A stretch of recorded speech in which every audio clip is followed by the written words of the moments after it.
안녕하세요. 많은 투자자분들이 마음 한편에 늘 가지고 있는 그 찝찝함. 바로 금융소득 때문에 건강보험료가 확 오르는 이른바 건보료 폭탄에 대한 이야기를 좀 해볼까 합니다. 이게 뭐 세금보다 더 무섭다는 말까지 나올 정도잖아요. 오늘 이 복잡한 문제, 제가 아주 명확하게 정리해드리겠습니다. 자, 그럼 가장 큰 질문부터 시작해보죠. 아니, 건보료가 추가로 붙는 그 기준 금액이 대체 얼마냐는 거죠? 1,000만 원인가요? 2,000만 원인가요? 이 숫자들이 왜 이렇게 우리를 헷갈리게 하는지 정말 많은 분들이 궁금해하시는 바로 그 지점부터 파고들겠습니다. 오늘 이 순서대로 한번 쭉 훑어볼게요. 먼저 1,000만 원이냐, 2,000만 원이냐 이 질문에 대한 답부터 찾고요. 그 다음엔 가입자 유형별로 어떻게 다른지, 어떤 투자가 건보료를 올리는지 실제 사례를 보면서 금액도 계산해보고 마지막으로 가장 중요한 관리 전략까지 체계적으로 살펴보겠습니다. 자, 그럼 본격적으로 한번 파헤쳐 볼까요? 1,000만 원이냐, 2,000만 원이냐. 그 답은요, 놀랍게도 여러분이 어떤 건강보험 가입자인지에 따라 완전히 달라집니다. 우리나라 건강보험 가입자는요, 크게 세 가지로 나뉘어요. 회사 다니시는 직장 가입자, 그리고 자영업을 하시거나 은퇴하신 분들이 속하는 지역 가입자, 마지막으로 직장 가입자 가족 밑에 들어가는 피부양자가 있죠. 자, 먼저 직장 가입자부터 볼게요. 규칙이 어떻게 보면 간단해요. 월급 말고 다른 소득이 전혀 없다? 그러면 기준은 2,000만 원입니다.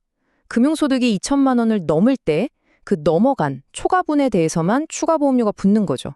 하지만 여기서 중요해요. 만약에 월세 수입이나 외부 광의 같은 다른 소득이 조금이라도 있다면 기준은 확 낮아져서 1,000만 원이 됩니다. 이때는 금융소득이 1,000만 원만 넘어도 다른 소득이랑 합쳐져서 보험료가 계산될 수 있다는 뜻이에요. 그러니까 다른 소득이 있으신 분들은 금융소득 관리를 1,000만 원 기준으로 생각하시는 게 훨씬 더 중요해지는 거죠. 이제 지역가입자로 넘어가 볼 텐데요. 여긴 상황이 훨씬 더 빡빡합니다. 저는 이걸 괜히 1,000만 원의 절벽이라고 부르는 게 아니에요. 아니, 왜 절벽이냐고요? 직장 가입자는 넘어간 금액, 그 초과분에 대해서만 보험료를 붙잖아요. 그런데 지역 가입자는요, 금융소득이 1,000만 원에서 단돈 1원이라도 넘어가는 그 순간 초과분만이 아니라 금융소득 전체 금액이 고스란히 보험료 선정 대상이 돼버립니다. 이 차이가 정말 어마어마하죠. 마지막으로 피부양자입니다. 이게 뭐냐면 자녀 같은 직장 가입자 밑으로 들어가서 보험료를 안 낼 수 있느냐? 바로 그 자격 조건이죠. 이건 딱 두 가지만 확인하면 돼요. 2단계 테스트라고 생각하시면 편합니다. 첫째, 내 재산이 기준을 넘지 않는지. 둘째, 내 소득이 기준을 넘지 않는지. 자, 이 표를 한번 보세요. 훨씬 이해가 쉬우실 거예요. 재산세 과세 표준이 5억 4천만 원 이하면 연소득 2천만 원까지는 피부양자 자격이 괜찮아요. 그런데 재산이 그보다 좀 많아서 5억 4천에서 9억 사이다. 그러면 소득 기준이 1,000만 원으로 확 낮아집니다. 그리고 재산세 과표가 9억을 아예 넘어버리면 소득이 얼마든 상관없이 바로 지역가입자로 바뀌는 거고요. 자, 지금까지는 소득의 금액에 대해 이야기했죠? 근데요, 금액만큼이나 중요한 게 또 있습니다. 바로 그 소득이 어디서 나왔냐? 즉, 소득의 종류예요. 모든 투자 수익이 다 똑같이 건보료를 올리는 게 아니거든요. 핵심은 딱 이겁니다. 우리 소득은 크게 종합소득이랑 양도소득으로 나뉘거든요. 이자, 배당 같은 건 종합소득이고 부동산이나 주식 팔아서 남긴 차익은 양도소득이에요. 여기서 진짜 중요한 거, 건강보험료에 영향을 주는 건 오직 이 종합소득뿐입니다. 양도소득은 건보료랑은 아예 상관이 없어요. 그렇다면 요즘 정말 많이들 하시는 ETF 있잖아요. 이 ETF에서 난 수익은 어떻게 될까요?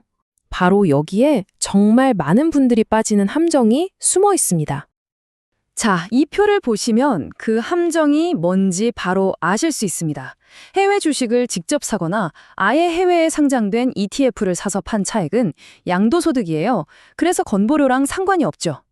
하지만 똑같이 해외 지수를 따라가는 상품이라도 국내에 상장된 해외 ETF에서 난 매매 차익은요, 이게 세법상 배당소득으로 잡힙니다. 바로 이 배당소득이 나도 모르게 여러분의 건보료를 올리는 주범이 될 수 있다는 거죠. 자, 지금까지 규칙들을 머리 아프게 살펴봤으니까요. 이제 막연한 두려움은 좀 접어두고 실제 숫자를 한번 들여다보죠. 그래서 도대체 얼마나 오르는데 이걸 직접 확인해 볼 시간입니다. 첫 번째 케이스입니다. 연봉이 1억 4천인 꽤 고소득 직장인이에요. 그런데 금융소득으로 2,500만 원이 생겼어요. 직장 가입자 기준인 2천만 원을 살짝 넘었네요. 자, 그럼 이분은 건보료 폭탄을 맞았을까요? 추가되는 연간 보험료는 약 40만 원 정도입니다. 왜냐하면 기준을 넘어선 500만 원에 대해서만 보험료가 붙기 때문이죠. 한 달에 한 3만 3천 원 정도? 물론 이게 적은 돈은 아니지만 우리가 생각하는 폭탄 수준은 아닐 수도 있다는 거죠. 하지만 지역가입자이신 은퇴자의 경우는 얘기가 완전히 달라집니다. 보세요. 이자 소득이 딱 1,000만 원일 때는 추가 보험료 하나도 없습니다. 0원이에요. 그런데 여기서 딱 200만 원만 더 벌어서 1,200만 원이 되는 순간 추가되는 연간 보험료가 무려 96만 원 가까이 됩니다. 왜? 1,200만 원 전체에 대해서 보험료가 매겨지기 때문이죠. 바로 이겁니다. 단돈 몇 푼 차이가 거의 100만 원에 달하는 보험료 인상을 불러올 수 있다. 이게 바로 지역가입자가 마주한 그 무서운 1,000만 원 절벽 효과의 실체입니다. 자, 그럼 이제 어떻게 해야 할까요? 이 모든 걸 알았으니 그냥 걱정만 하고 있을 순 없죠?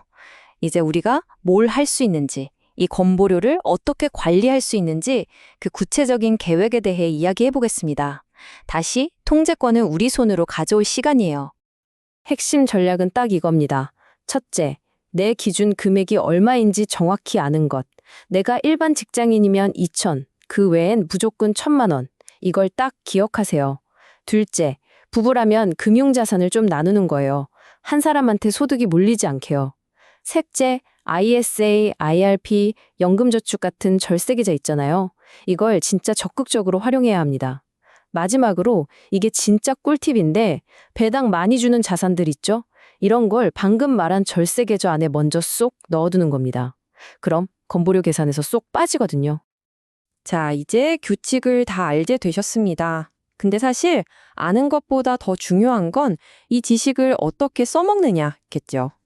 이제 여러분의 소중한 포트폴리오를 어떻게 다시 짜서 그냥 열심히 돈 버는 걸 넘어서 더 똑똑하고 현명하게 자산을 불려 나가시겠습니까?